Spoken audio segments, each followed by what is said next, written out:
Dears welcome back to ആർക്കാനെക്സ്.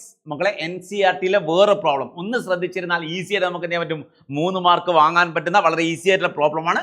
Calculate degree of dissociation ആൽഫയാണ്. Alpha calculate ചെയ്യാനുള്ള equation എന്താ? Alpha equal molar conductivity at particular concentration divide by molar conductivity at zero concentration ആണ്. Particular കോൺസെൻട്രേഷനിലെ molar conductivity divide by zero കോൺസെൻട്രേഷനിലെ molar conductivity calculate ചെയ്താൽ alpha calculate ചെയ്യാൻ പറ്റും. At zero കോൺസെൻട്രേഷനിലെ മോളാർ കണ്ടക്ടിവിറ്റി അവർ തന്നിട്ടുണ്ട് 390.5 ആണ്. ഒരു പെർട്ടിക്കുലർ കോൺസെൻട്രേഷനിലെ മോളാർ കണ്ടക്ടിവിറ്റി കണ്ടാൽ മതി. ക്ലിയർ അല്ലേ? ആൽഫയും കണ്ടപ്പോൾ ആൽഫ മാത്രം കണ്ട, ആൽഫയും കാണണം കെയും കാണണം. ആദ്യം ആൽഫ കാണണം, പിന്നെ കെ കാണണം. ആൽഫ കണ്ടാലേ കെ കാണാൻ പറ്റുള്ളൂ. ക്ലിയർ? അപ്പോൾ molar conductivity particular concentration divide by molar conductivity at zero concentration ആണ് ആൽഫ. ആൽഫ കിട്ടി ലാംഡായം സി ബൈ ലാംഡായം 0 ആണ്. പിന്നെ കെ കാണും, K is equal C alpha square by 1 minus alpha എന്നുള്ള ഇക്വേഷൻ ആണ്. പക്ഷേ സീറോ കോൺസെൻട്രേഷനിലെ മോളാർ കണ്ടക്ടിവിറ്റി തന്നിട്ടുണ്ട്, പെർട്ടിക്കുലർ കോൺസെൻട്രേഷനിലെ മോളാർ കണ്ടക്ടിവിറ്റി തന്നിട്ടില്ല, കണ്ടക്ടിവിറ്റി ആണ് തന്നത്. അപ്പൊ പെർട്ടിക്കുലർ കോൺസെൻട്രേഷനിലെ മോളാർ കണ്ടക്ടിവിറ്റി കാണണമെങ്കിൽ 1000 K ബൈ മൊളാരിറ്റി എന്ന ഇക്വേഷൻ ഉപയോഗിച്ച് ലാംഡായം സി ആദ്യം കാണും.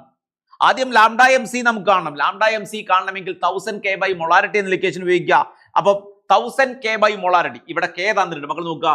കെ ഗിവൺ ഡാറ്റയാണ്, കെ ഗിവൺ ഡാറ്റയാണ്, മൊളാരിറ്റി ഗിവൺ ഡാറ്റയാണ് 1000 നമുക്കറിയാലോ.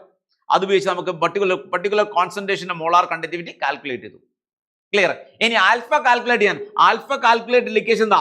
ലാംഡായം സി ബൈ ലാംഡായം 0 ആണ് അല്ലെ പെർട്ടിക്കുലർ കോൺസെൻട്രേഷനിലെ molar conductivity divide by zero കോൺസെൻട്രേഷനിലെ മോളാർ കണ്ടക്ടിവിറ്റി, പെർട്ടിക്കുലർ കോൺസെൻട്രേഷനിലെ molar conductivity divide by zero കോൺസെൻട്രേഷനിലെ മോളാർ കണ്ടക്ടിവിറ്റി. സീറോ കോൺസെൻട്രേഷനിലെ മോളാർ കണ്ടക്ടിവിറ്റി ഗിവൺ ഡാറ്റയാണ്.